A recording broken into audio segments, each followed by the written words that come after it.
My name is Scott Stulen. I'm the project director for mnartist.org at the Walker Arts Center. I also am the director of the McKnight Photography Fellowship, visual artist, curator, and also a DJ. I have a very unique job, and it varies. Each day and each week is a different set of tasks, and it can be everything from writing grants to doing studio visits with artists. It can be working on programs, doing a lot of meetings within the museum, and I do a lot of traveling too and doing speaking engagements around the country, and it could be something as crazy as talking at South by Southwest. It's a real diverse job, and I really like that each day is a little bit different than the next.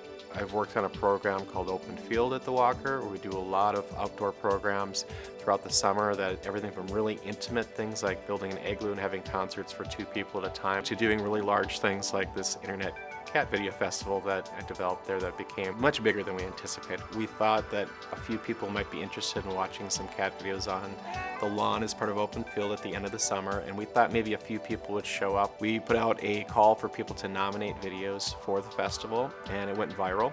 We ended up getting 10,000 nominations for the festival, of which we produced a reel showing 79 internet cat videos, and we ended up with over 10,000 people showing up for the event.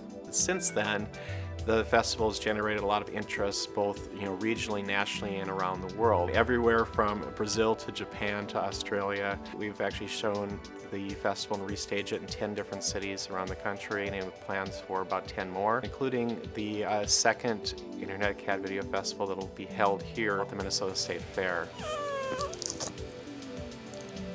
I have an undergraduate degree in sculpture, a BFA in sculpture, and my master's is in painting and drawing, with also a minor in art history.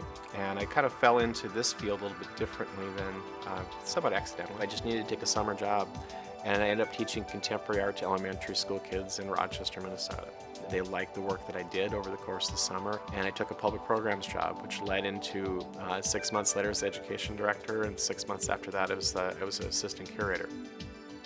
It's very hard to have perspective on when you're in either undergrad or grad school, is that you feel like you're very busy then, and now I look back as that being like this incredible vacation time, and wishing it in some ways I would have kind of maximized some of that time better than I did at the time. I probably would have taken a little bit broader range of classes and maybe taken advantage of some more difficult classes than I did.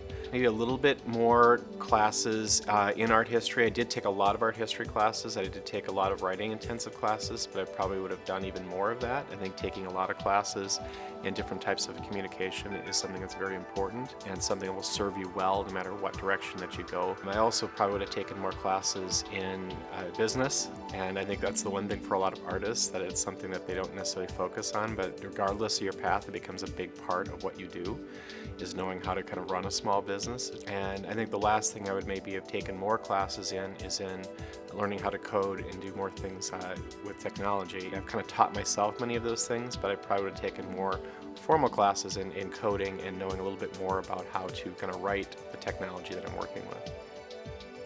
Why artists go to school, it's learning how to think. It's not just about a technical thing of like learning how to draw something that you see in front of you. That's part of things, but a lot of it's kind of learning how to think as an artist and actually see the world as an artist. And those are things that I think that people work a long time at and work their whole career at. And it's not something that stops, but I think this is the place where that starts.